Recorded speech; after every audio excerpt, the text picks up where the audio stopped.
बिस्मिल्लाहिर्रहमानिर्रहीम। मुअज़्ज़ज़ नाज़रीन, आज हम अंधेरा एक्सप्रेस के पार्ट 3 के साथ आपकी खिदमत में हाजिर हैं। आज इसके पास ऐसे मकसद और मुस्तकिल मुसाफिर हैं जो हर 2-3 महीनों के बाद हमसाया मुल्क तक जाते और वापिस आते हैं। इनमें स्मगलर की तादाद ज्यादा है। हमारी बातचीत दरमियान में रह के और एक गड़गड़ाहट की आवाज से माहौल गूंज उठा। करीबी पहाड़ों में से अंधेरा एक्सप्रेस का पुरअसरार हिबला, जो गैर वाक़या साई की सूरत अख्तियार किए हुए था, नमूदार होकर मुख्तसिर स्टेशन की तरफ बढ़ने लगा। बेंचों पर बैठे हुए अफराद के जिस्मों में बेचैनी की लहर दौड़ी और वो अपना सामान हाथों में थामकर उठ खड़े हुए। इनमें चंद ऐसे थे जिनका सामान लकड़ी के क्रेटों में बंद था। ये सब स्मगलिंग की नीयत से अपना माल हमसाया मुल्क ले जा रहे थे। गड़गड़ाहट की आवाज में शिद्दत पैदा हुई और काले रंग का भद्दा इंजन मुख्तसिर स्टेशन की इमारत में दाखिल होकर झटके के साथ रुक गया। इसके पीछे चंद बुगियां लगी हुई थी। ये आम ट्रेन की बुगियों से छोटी थी। इनकी साइड की ज्यादातर दीवारें खाली और मुख्तसिर आहनी डंडों पर मुश्तमिल थी। ये बिल्कुल किसी पार्क में चलने वाली गाड़ी के डिब्बों की मांद थी। किसी भी डिब्बा या फिर इंजन के अंदर लाइट का नामो निशान नहीं था। इंजन के साथ वाला डब्बा सामान रखने के लिए मुख्तसिर था। इस डिब्बे में से एक अधेड़ उम्र आदमी नीचे उतरकर मुसाफिरों की तरफ आ गया। मुसाफिरों ने अपना सामान इसके हवाले करना शुरू कर दिया। वो सामान लेने के बाद इस पर टैग लगाकर बुगी नंबर और मुसाफिर का नाम तहरीर करता, फिर सामान को उठाकर इंजन के पीछे लगे हुए डिब्बे में मुंतकिल कर देता। मुसाफिर बुगी नंबर और सीट नंबर लेकर अपने डिब्बे की तरफ चला जाता। मुझे बुगी नंबर 3 और सीट नंबर 15 मिली। ये फैमिली डिब्बा था। ज़ुबैदा की सीट मेरे साथ थी। सीट सख्त और सर्द थी। पहाड़ी इलाके में गर्मियों के मौसम में भी रात नहायत ठंडी होती है। मुझे अपने जिस्म में कपकपी की लहर दौड़ती हुई महसूस हुई। मेरे पास कपड़ों की तादाद ज्यादा नहीं थी, ताहम ज़ुबैदा मुकम्मल तैयारी के साथ आई थी। इसने शॉपिंग बैग में से कंबल बाहर निकाला और हम दोनों ने ओढ़ लिया। इसका शौहर और बच्चे सामने वाली सीट पर बैठे थे। मैंने अदल कुर्सी का विर्द किया, फिर सफर की दुआ पढ़ने के बाद गाड़ी चलने का इंतजार करने लगी। इंजन को डब्बों से उतारकर मुखालिफ जानब लगाया जा रहा था। मैंने ज़ुबैदा से पूछा, सफर कितने घंटों पर मुहीत होगा? इसने बताया, कमो बेश 1.5 घंटे के बाद हम हमसाया मुल्क की हदूद में दाखिल हो जाएंगे। आगे का सफर हमें पैदल तय करना होगा। यूँ समझो कि हमारे सफर का ये नहायत हसास मामला होगा। पहाड़ के ऊपर हमसाया मुल्क की फौज तैनात है और हल्की सी आवाज भी इन्हें अपनी तरफ मुतवज्जा कर सकती है। हालात से कुछ भेद नहीं। अख्तियात का तकाजा ये है कि सुरंग में सफर करने वाले तमाम मुसाफिर हमेशा मुख्तात रहेंगे। मैंने पूछा, सुरंग से बाहर निकलने के बाद हमें करीबी शहरों तक पहुंचाने के लिए क्या इकदाम होंगे? ज़ुबैदा ने बताया, बजोड़ा गांव में हाशिम खान के बड़े भाई का होटल है। तमाम मुसाफिर एक दिन के लिए वहां क्याम करेंगे। हाशिम खान के भाई का असरो सरूख वहां काबिल कदर है। रेलगाड़ी पहाड़ी इलाके में दाखिल हुई। गड़गड़ाहट की आवाज में ज्यादती पैदा हुई। मैंने ऊंची आवाज में ज़ुबैदा से पूछा, ये तमाम गैर कानूनी काम हुकूमत की आंख से बचकर करना नामुमकिन नहीं। ये तमाम गैर कानूनी काम हुकूमत की आंख से बचाकर करना नामुमकिन नहीं। वो सब कुछ कैसे कर रहा है? ज़ुबैदा मुस्कुराते हुए बोली, हुकूमत के कागजात में हाशिम खान ने ये पहाड़ी सुरंग लीज पर हासिल की है। दिन के वक्त इसे कोयला निकालने के लिए इस्तेमाल किया जाता है। स्मगलिंग का काम रात के अंधेरे में होता है। यहाँ इर्द गिर्द आबादी नहीं है। कोयले की कान में काम करने वाले तमाम मजदूर हाशिम खान के साथ फिरोजाबाद से आते हैं। वो सुबह से शाम तक काम करते हैं और हाशिम खान की हमराही में ही वापिस चले जाते हैं। अंधेरा एक्सप्रेस के मुतालिक किसी को बताने वाला यहाँ कोई नहीं पाया जाता। गाड़ी अचानक ही सुरंग में दाखिल हो गई। गुफा अंधेरा पहले ही तारी था, अब इसमें मजीद इजाफा हो गया। हमारे जिस्मों को यक लख्त गर्मी का एहसास हुआ। चंद लम्हे ये गर्मी नहायत फरहत बख्श महसूस हुई। इसके बाद जिस्म पसीने में शराबूर होने लगे। ज़ुबैदा ने कंबल उतारकर शॉपिंग बैग में मुंतकिल कर दिया। ट्रेन की रफ्तार आहिस्ता हुई, फिर वो झटके के साथ रुक गई। सुरंग में कदमों की आवाज सुनाई दी, कि टार्च की महदूद रोशनी में चंद अफराद ने मुसाफिरों को ऑक्सीजन मास्क और इससे मुंसलिक मुख्तलिफ सिलेंडर पकड़ाने शुरू कर दिए। वो इनके इस्तेमाल का तरीका बताते चले जा रहे थे। मैंने सिलेंडर को सीट पर रख दिया। अभी इसके इस्तेमाल की नौबत नहीं आई थी। ट्रेन दोबारा आगे बढ़ने लगी। सुरंग को लकड़ी से सहारा दिया गया था। छत से जमीन की ऊंचाई ट्रेन के डिब्बों को मद्देनजर रखते हुए रखी गई थी। कुछ ही देर में हमारे जिस्म पसीने में शराबूर हो गए। हवा में ऑक्सीजन की गैस इंतहाई हदूद से भी आगे निकलने लगी। तब ऑक्सीजन सिलेंडरों ने काम दिखाया। डिब्बे के अंदर खामोशी तारी थी। मैंने आयतों का विर्द शुरू कर दिया। तब मुझे वक्त का कुछ पता ही नहीं चला। सफर कितना तवील था और कितना वक्त गुजरा था। होश मुझे तब आया जब ट्रेन झटके के साथ रुक गई। मैं और जुबैदा डिब्बे से नीचे उतर आए। यहाँ हल्की सी रोशनी तारी थी। गाड़ी एक मुख्तसर प्लेटफार्म पर खड़ी थी। सुरंग आगे जाकर घूम रही थी। ताहम जमीन पर पटरी नहीं थी। जुबैदा ने बताया कि हम कुछ ही देर में हमसाया मुल्क की हदूद में दाखिल हो जाएंगे। प्लेटफार्म पर इसका शोहर और बच्चे खड़े थे। वो हजरात जिन्हें स्मगलिंग के लिए सामान आगे ले जाना था, इन्हें कुल्ली दरकार थे और ये कुल्ली अंधेरा एक्सप्रेस के इंतजामिया की जानब से पहले से वहाँ मौजूद थे। वो स्याह कपड़े पहने दीवारों के साथ खड़े थे। जुबैदा बोली, इनके रेट मखसूस करता है, इनमें कमी बेशी मुमकिन नहीं। ज्यादा सामान की मुनासबत से इनके पास रेड़े भी मौजूद हैं। सामान उन रेड़ों पर मुंतकिल किया जा रहा था। जुबैदा और इसके घराने के पास सामान की तादाद कुछ ज्यादा थी, इसलिए इन्होंने भी कुल्ली का इंतखाब किया। जुबैदा ने जबरदस्ती मेरा ब्रीफ केस भी कुल्ली को थमा दिया और गैस मास्क के साथ लगे मुख्तसर सिलेंडरों को हाथ में उठाए।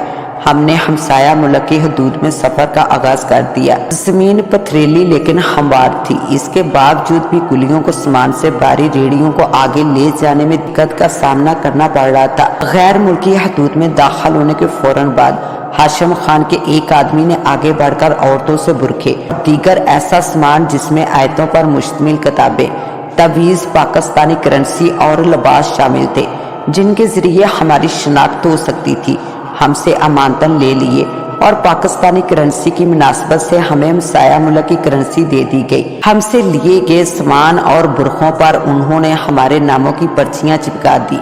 यकीनन वापसी पर यह सामान हमें वापस मिल जाना था। एक दफा फिर आगे का सफर शुरू हुआ। मैंने जुबैदा से पूछा, मैं पहली दफा वहाँ जा रही हूँ, मुझे रास्तों और मकामात के मुतालिक कुछ इल्म नहीं, मुझे वहाँ क्या करना होगा? तो वो बोली, वहाँ गार्ड भी है और हाशिम खान के आदमी मकबूल मुआवजा लेकर जहाँ कहो वहाँ पहुँचा देते हैं। ताहम मेरे ख्याल में गार्ड ज्यादा बेहतर है। वो सब मुसलमान हैं, तुम्हारे साथ भरपूर तावन करेंगे। हमारा सफर मजीद 1 घंटे पर मुहीत साबित हुआ। बच्चे थक कर रोने लगे। इनके माँ बाप ने इन्हें गोद में उठा लिया, लेकिन ऑक्सीजन के सिलेंडर की वजह से चलना दुश्वार साबित होने लगा। तब इसके लिए कुल्ली हजरात की खिदमात इवज मुआवजा हासिल की जाने लगी। सुरंग के दहाने के पास पहुंचकर मुसाफिरों को ठंडी बोतलें और मुख्तलिफ खाने पीने का सामान फरख्त किया गया। ये सब एक नहायत वसी कारोबार पर मनबी था। यहाँ पर सहूलत मौके की मुनासबत से दस्तयाब थी। आप पैसा देकर सब कुछ हासिल कर सकते थे। सुरंग के खारजी दहाने के पास मुतअद्दिद बेंच रखे गए थे। मुसाफिर इन बेंचों पर बैठ के इनसे गैस मास्क और सिलेंडर वापस ले लिए गए थे। अभी रात का कुछ ही हिस्सा बाकी था और हमें मुंह अंधेरे हाशिम खान के होटल तक पहुंचना था। आधा घंटा आराम करने के बाद हम सुरंग से बाहर आ गए। ठंडी और मुअत्तर हवाओं ने हमारा खैर मुकद्दम किया। ताहम अंधेरे की चद्दर अब भी कैम व दैम थी। रास्ता ना हमवार था, हमें संभल कर कदम रखना पड़ रहे थे। कुछ आगे जाने के बाद हम कच्चे रास्ते पर पहुंच गए। करीब ही कोई नदी बह रही थी। मेंढकों के टराने की आवाजें और आबी परिंदों की मखसूस आवाजें सुनाई दे रही थी। आबादी का दूर दूर तक नामो निशान नहीं था। थोड़ा आगे जाने के बाद हम दरख्तों के झुंड के दरमियान 2 ट्रक खड़े दिखाई दिए। थोड़ा आगे जाने के बाद हमें दरख्तों के झुंड के दरमियान 2 ट्रक खड़े दिखाई दिए। कुलियों ने सामान को पिछले ट्रक में मुंतकिल करना शुरू कर दिया, जबकि हमें दूसरे ट्रक में बैठने के लिए कहा। वहां बैठने के लिए मुनासिब इंतजाम नहीं था। ट्रक की जमीन आहनी थी, लेकिन जुबैदा के कहने के मुताबिक सफर ज्यादा तवील नहीं था। मुसाफिरों के बैठते ही ट्रकों ने आगे का सफर शुरू किया। कच्चे इलाके में ये सफर नहायत ही दुश्वार और तकलीफ दे साबित हुआ। ताहम सड़क पर पहुंचने के बाद मुस्तकिल लगने वाले झटकों में कमी वाक़या हो गई और ट्रकों की रफ्तार में भी इजाफा हो गया। सुबह 4:30 बजे के करीब हम शहबाज खान के होटल तक पहुंच गए। रकम की अदायगी और मुख्तलिफ हफाजती हदायत के बाद हमें होटल में कमरे दे दिए गए। मेरा कमरा ज़ुबैदा की फैमिली के साथ वाला था। मुझे एक दफ़ा फिर मतली का एहसास होने लगा। खाने की ख्वाहिश भी सर उबार रही थी। मैंने रूम सर्विस को फ़ोन करके नाश्ता लाने के लिए कहा और उल्टी रोकने वाली गोली खाने के बाद बाथरूम में आ गई। मैंने नहायत एहतमाम के साथ वज़ू किया और नमाज पढ़ने के बाद चंद सूरतों का वजीफा करने लगी। इस असना में वेटर ने नाश्ता टेबल पर रख दिया। वो मुझे नमाज पढ़ते हुए टिकटिकी बांधे देख रहा था। जाहिर से फारग होने के बाद मैंने इसे टिप दी। तब वो बोला, पिछली दफ़ा आपके साथ 2 अफराद और भी थे, वो इस दफ़ा साथ नहीं आए। मैंने चौंकते हुए इसकी तरफ देखा, फिर मजीद एक और नोट इसके हाथ पर रखते हुए पूछा, मैं उन्हीं की तलाश में यहाँ आई हूँ, क्या तुम मुझे बता सकते हो कि उनका हुलिया क्या था? वेटर बोला, मुझे हैरत है कि आप इनके मुतालिक क्यों पूछ रही हैं, वो आपके करीबी रिश्तेदार थे। ताहम मुझे सरोकार नहीं, फिर भी मैं बताए देता हूँ। इनमें से एक नौजवान लड़का और दूसरा अधेड़ उम्र था। इसके बाद इसने जो हुलिया बयान किया वो सुनने के बाद मुझे ये जानने में दुश्वारी का सामना करना पड़ा कि वो जबरान और हयात अकेडमी के सरबराह मलक हयात थे। हैरत का शदीद पहाड़ मेरे सर पर टूट पड़ा। मुझे जबरान पर शक था, इसीलिए मलक हयात साहब के मुतालिक मेरे वहम गुमान में भी नहीं था। सोचने की बात ये थी कि मुझे हमसाया मुल्क क्यों लाया गया। क्या मामले के पीछे कोई खास मकसद कार फरमा था या फिर जिस्मानी ज़रूरत पूरी करने के लिए मुझे इस्तेमाल किया गया था? वेटर इसके अलावा और कुछ नहीं जानता था। मैंने नाश्ते की अदायगी की और इसके जाने के बाद बेदिली के साथ नाश्ता करने लगी। मेरा दिमाग मुख्तलिफ सोचों के घेरे में था। जबरान और मलक हयात साहब मुझे 1 माह हमसाया मुल्क में घुमाते फिराते रहे, लेकिन मेरे दिमाग में इसके मुतालिक कुछ भी मौजूद नहीं था। ऐसा लगता था जैसे इन गुजरे वाक़यात को मेरे दिमाग से खरोच कर बाहर निकाल दिया गया हो। मैंने फजर की नमाज इसी वजू में अदा की और आराम की नीयत से बिस्तर पर लेट गई। तमाम रात की थकन ने रंग दिखाया और मैं गहरी नींद सो गई। दिन के 1:30 बजे दरवाजे पर दस्तक हुई। मैंने दरवाजा खोला। वेटर सामने खड़ा था। इसने माजरत तलब करते हुए मुझसे खाने के मुतालिक दरियाफ्त किया। मेरे खाने का कोई इरादा नहीं था, ताहम वेटर का दिल रखने के लिए मैंने कुछ आर्डर दे दिया।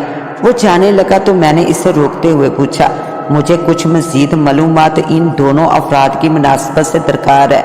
मसलन इनकी बजोड़ा गांव से आगे की मंजिल क्या थी, या फिर इनके रिश्तेदारों ने मुतालिक जो भी मालूम हो जाए तो मैं तुम्हें माकूल मुआवजा देने के लिए तैयार हूँ।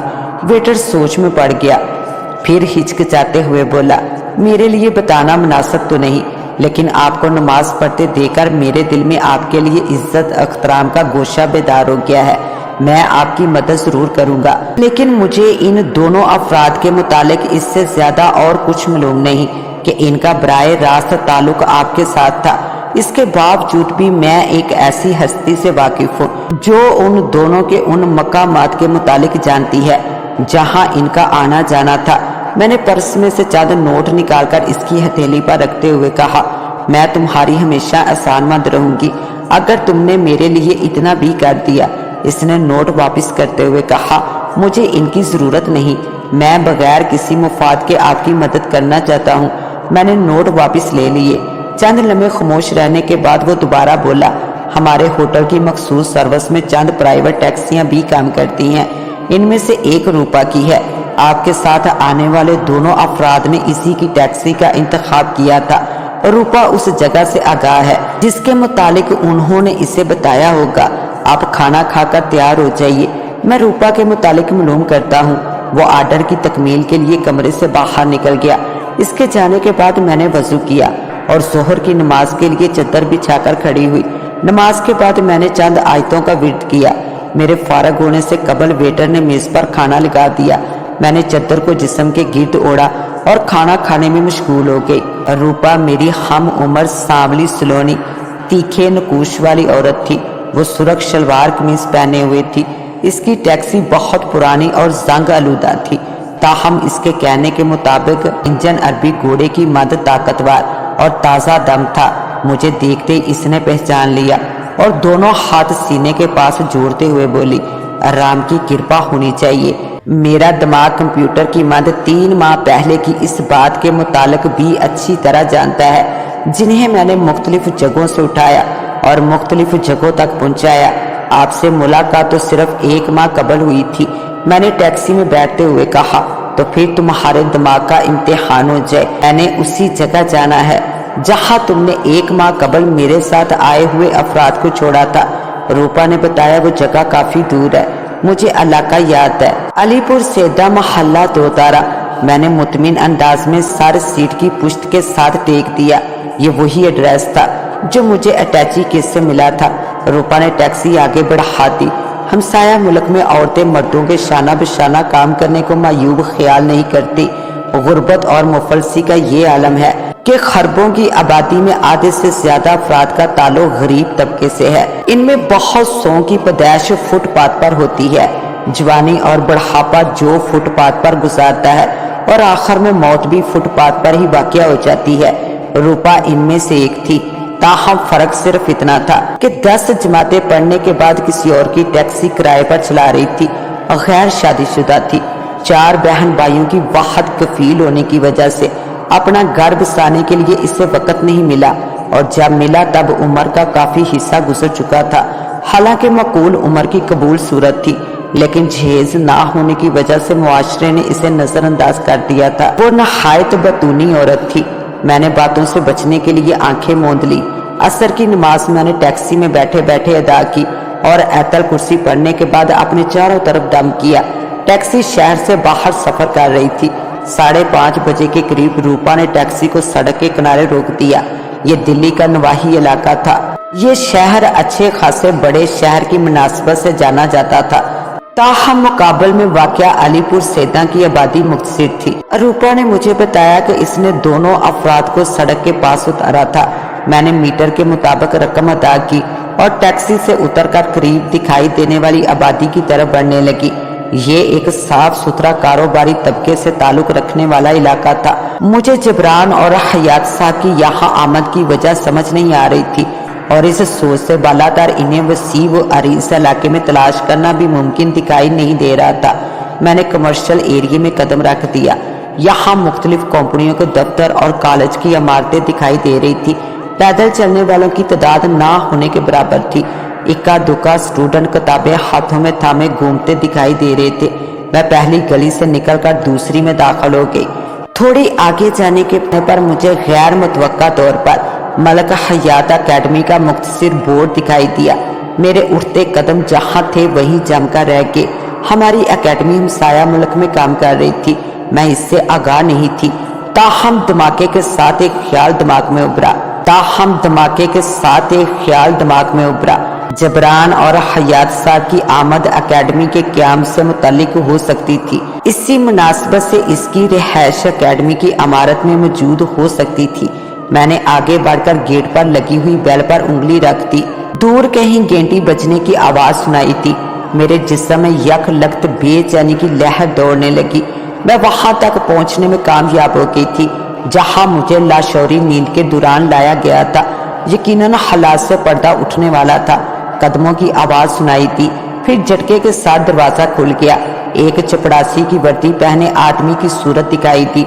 मैंने इसे मुखातब करते हुए कहा, मलक हयात साहब को बताओ कि हमसाया मुल्क से इनसे मुलाकात के लिए कोई आया है। आदमी ने गैर मुतवक्का तौर पर असबाब में सर हिलाया और मुझे अंदर आने के लिए कहा। मैंने इमारत के अंदर कदम रख दिया। कार पोर्च के सामने बरामदा बना हुआ था जिसमें 4 कमरों के दरवाजे दिखाई दे रहे थे। मेरे आगे चलने वाला आदमी तीसरे दरवाजे के पास रुक गया। इसने दरवाजे पर दस्तक दी। अंदर से हयात साहब की आवाज सुनाई दी, अब्दुल रहीम बाहर जो कोई भी है इसे अंदर भेज दो। आदमी ने दरवाजा खोला और मुझे अंदर जाने का इशारा किया। मैंने हिचकिचाते हुए कमरे में कदम रख दिया। ये एक तवील व अरीज हाल कमरा था। बाकी 2 कमरों के दरवाजे इसी हाल में कमरे से मुंसलिक थे। कमरे के अंदर 10 के करीब अफराद मेरे मुंतजिर थे। ये सब जाने पहचाने चेहरे थे। غیر متوقع صورت حال کو محسوس کرتے ہوئے مجھے متلی کا احساس ہونے لگا۔ دماغ پہلے ہی سائیں سائیں کر رہا تھا، آنکھوں کے سامنے کمرہ یک لخت گھومنے لگا اور میں چکرا کر زمین پر گر گئی۔ گرنے سے قبل مجھے احساس ہوا کہ مجھے کسی نے پھرتی کے ساتھ آگے بڑھ کر تھام لیا ہو۔ آنکھیں بند ہونے سے قبل میں نے حیات صاحب کے چہرے کو اپنے چہرے کے قریب دیکھا، پھر بے خود ہو کر ان کے بازوؤں میں جھول گئی۔ وہ شاید فرحت بخش ٹھنڈک کا احساس تھا جس نے میرے دماغ میں ہلچل پیدا کر دی۔ مدم آوازوں نے مجھے ہوش و حواس سے آشنا کرنا شروع کیا۔ سب جانی پہچانی آوازیں تھی۔ دیار غار میں اپنوں کا احساس نہایت سکون بخش محسوس ہوا اور میں نے آسودگی کے شدید احساس سے مغلوب ہو کر آنکھیں کھول دی۔ ماحول یک لخت تالیوں کی آواز سے گونج اٹھا۔ وہ سب اپنی خوشی کا اظہار تالیاں بجا کر رہے تھے۔ ان میں ملک حیات جبران رضوان اور اسلامک اکیڈمی کی پرنسپل طاہرہ مجیب الرحمان اور اکیڈمی سے تعلق رکھنے والے تمام اساتذہ وہاں موجود تھے۔ پہلا احساس مجھے یہ ہوا کہ میں اپنے ملک میں واقع اکیڈمی کی عمارت میں موجود ہوں۔ پھر تمام واقعات فلم کی طرح پردہ سینمے پر چلنے لگے اور میں ہڑبڑا کر اپنی جگہ سے اٹھ کھڑی ہوئی۔ وہ سب میرے سامنے مسرت بھرے چہرے لیے کھڑے تھے۔ ملک حیات صاحب مجھ سے مخاطب ہوئے اور بولے، ہم تمہیں ہمسایہ ملک کی سرزمین پر خوش آمدید کہتے ہیں۔ میں تمہاری دماغی کیفیت کے متعلق بخوبی اندازہ لگا سکتا ہوں، اس لیے تمہاری حیرت کو جلد دفع کرنے کی کوشش کروں گا۔ بات کوئی غیر معمولی یا فطرت سے ہٹ کر نہیں ہے، لیکن مجھ سے جو گناہ سر زد ہوا میں اس کی تلافی کے لیے اپنے آپ کو تمہارے سامنے پیش کرتا ہوں۔ تم مجھے جو سزا بھی دو گی وہ مجھے منظور ہوگی۔ وہ چند لمحوں کے لیے خاموش ہو گئے۔ رضوانہ نے پانی کا گلاس بھر کر میرے ہاتھوں میں تھما دیا۔ میرا حلق سوکھ کر کانٹا ہو رہا تھا۔ میں نے ایک ہی گھونٹ میں پانی حلق میں انڈیل لیا۔ حواس کچھ بحال ہوئے۔ میں نے ارد گرد نگاہ دوڑائی۔ وسیع و عریض حال میں کرسیاں اور میز رکھ کر لیکچر روم کی صورت دی گئی تھی۔ میں جس کرسی پر بیٹھی تھی اس کے آگے نہایت قیمتی لکڑی سے بنی ہوئی میز رکھی تھی۔ اکیڈمی کے استاذہ اور دوسرے اسٹاف کرسیوں پر بیٹھے تھے۔ ملک حیات صاحب دوبارہ گویا ہوئے، تو مجھ سے زیادہ اچھی طرح جانتی ہو کہ دین و تبلیغ کا سلسلہ صدیوں سے چلتا آ رہا ہے۔ اس بلائی کے کام میں صرف انسان ہی نہیں بلکہ جنات بھی حتی مقدار میں حصہ لے رہے ہیں۔ تمہیں یہ جان کر حیرت ہوگی کہ ہماری اکیڈمی میں بھی جنات ہیں۔ یہ انسانوں کے علاوہ غیر مسلم جنات پر بھی تبلیغ میں ہمارا ساتھ دے رہے ہیں۔ ان غیر مسلم جنات کی تعداد ہمارے ملک کی نسبت ہمسایہ ملک میں زیادہ ہے۔ یہ ہماری طرح سوچ و فکر اور حالات و واقعات کو اپنے لحاظ سے استعمال کرنے کی صلاحیت رکھتے ہیں۔ ہندو جنات میں شر پسندی زیادہ ہوتی ہے۔ انسانوں کو پریشان کرنا، انہیں غلط رستوں کی طرف راغب کرنا ان کے محبوب مشغلوں میں شامل ہے۔ ہماری اکیڈمی کی اب تک کی تمام برانچیں مسلم ممالک کی حد تک محدود تھی۔ اہم ضرورت اس امر کی تھی کہ غیر مسلم ممالک میں بھی ان کا انعقاد کیا جائے۔ بارش کے پہلے قطرے کی طرح ہم نے ہمسایہ ملک کو پہلا ہدف بنایا اور جنات پر مشتمل جماعت کو یہاں منتقل کیا۔ دینی اموار اور تبلیغ کے سلسلے کو مد نظر رکھتے ہوئے گزشتہ ماہ علی پور سیدہ کی اکیڈمی میں مختصر میٹنگ رکھی گئی۔ اس میٹنگ کی سربراہی میں نے کی، تاہم دینی اموار پر بات چیت کے لیے تمہیں استعمال کیا گیا۔ تمہارے شعور کو سلا کر لا شعور کے ذریعے معاملے کو آگے بڑھایا گیا۔ کام نہایت تسلی بخش رہا، تاہم مجھ سے انجانے میں غلطی سرزد ہو گئی جس کا خمیازہ تمہیں بھگتنا پڑا۔ میں ایک دفعہ پھر اپنے اس غیر ارادی فعل پر شرمندگی محسوس کرتے ہوئے تم سے معافی کا طلبگار ہوں۔ ہمارے درمیان شادی کے رشتے کی بات کافی دنوں سے چل رہی تھی۔ تمہاری طرف سے نیم رضامندگی کا اظہار بھی ہو چکا تھا۔ شاید اس اظہار کو مد نظر رکھتے ہوئے میں انجانے میں اس فعل کا گنہگار ہو گیا۔ ملک واپسی کے بعد شرمندگی کے احساس نے مجھے نظریں چرانے پر مجبور کیا اور میں چند دنوں کے لیے دوبارہ ہمسایہ ملک آ گیا۔ جنات کی جماعت کا اصرار تھا کہ تم ہمسایہ ملک میں ان کے ساتھ کام کرو، اس لیے ملک کی اکیڈمی میں تمہارا استعفیٰ بھجوا دیا گیا اور حالات کے دہارے میں چھوڑ کر تمہیں جبران کی ہمراہی میں ہمسایہ ملک کی طرف بھجوا دیا گیا۔ میں نے پھٹ پڑنے والے لہجے میں ان کو مخاطب کرتے ہوئے کہا، دین و تبلیغ کے خوبصورت سلسلے کے درمیان آپ نے جو شر پسندی کی انتہا کی ہے میرے خیال میں آپ کے اس اقدام پر شیطان بہت خوش ہوا ہوگا اور اس فعل سے نگاہیں چرانے کے لیے آپ نے مجھے بیچ منچ دہار میں اکیلا چھوڑ کر فرار ہونے کو ترجیح دے کر مزید دوگلے پن کا مظاہرہ کیا۔ میں اس کے لیے آپ کو تمام زندگی معاف نہیں کروں گی۔ اکیڈمی کی پرنسپل طاہرہ مجیب الرحمان اپنی جگہ سے کھڑی ہوتی ہوئی بولی، ٹیچر بسمہ انسان خطا کا پتلا ہے، اس لیے اس سے غلطی ہو ہی جاتی ہے، اگر نہ ہو تو فرشتے اور انسان میں فرق ہی کیا رہ جاتا ہے۔ حضرت آدم علیہ السلام سے جنت میں غلطی سرزد ہوئی اور دنیا میں زندگی کا آغاز ہوا۔ قبیل اور حبیل سے اپنی بہن کا قتل ہوا، شر پسندی کے سلسلے کو توقعات ملی، تاہم معاف کر دینے کی جو فضیلت اسلام میں ہے اس سے تم اچھی طرح واقف ہو۔ در حقیقت حیات صاحب کا قصور اتنا زیادہ نہیں ہے جتنا دکھائی دے رہا ہے۔ اس فعل کے لیے اکسانے کی وجہ وہ میٹنگ تھی جو گزشتہ ماہ علی پور سیداں کے اس اکیڈمی میں منعقد ہوئی۔ فراغت کے بعد ملک صاحب نے باقاعدہ اس بات کا اعلان کیا تھا کہ وہ جلد ہی تمہارے ساتھ رشتہ ازواج میں بندھنے کے بعد ہمسایہ ملک میں باقاعدہ دین و تبلیغ کے سلسلے کے لیے اپنی بقا زندگی نثر کرنے والے ہیں۔ اس ترکیب کے دوران ہم سب نے مختصر رسم کے طور پر تم دونوں کو اسٹیج پر بٹھا کر سلامی دی تھی۔ اس ترکیب کے دوران ہم سب نے مختصر رسم کے طور پر تم دونوں کو اسٹیج پر بٹھا کر سلامی دی تھی اور تم دونوں اسی وقت نہ دکھائی دینے والے مضبوط بندھن میں بندھ چکے تھے۔ شاید اس بندھن کو مد نظر رکھتے ہوئے ملک صاحب سے غلطی سرزد ہو گئی۔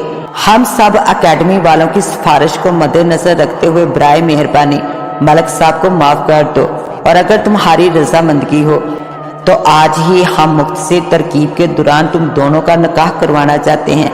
ہال میں بیٹھے افراد نے تالیاں بجا کر اپنی خوشی کا اظہار کیا اور میں نے اظہار رضامندگی کے طور پر سر جھکا لیا۔ پرنسپل طاہرہ دوبارہ گویا ہوئی، ہمسایہ ملک میں کام کرنے سے قبل میں تمہیں بتا دینا چاہتی ہوں کہ ملکہ حیات صاحب جبران اور میرے علاوہ یہاں سب ممبرز جنات کے طبقے سے تعلق رکھتے ہیں۔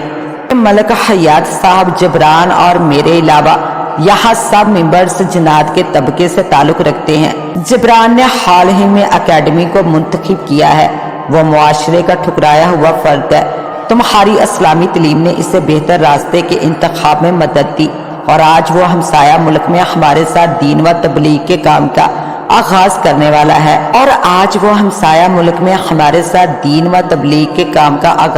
والا ہے آخر میں یہ بھی بتاتی چلوں کہ قانونی طور پر کام کرنے کے لیے ہمیں تمہارے کاغذات درکار ہیں تاکہ کسی قانونی پیچیدگی کے بغیر کام کی شروعات کی جا سکے۔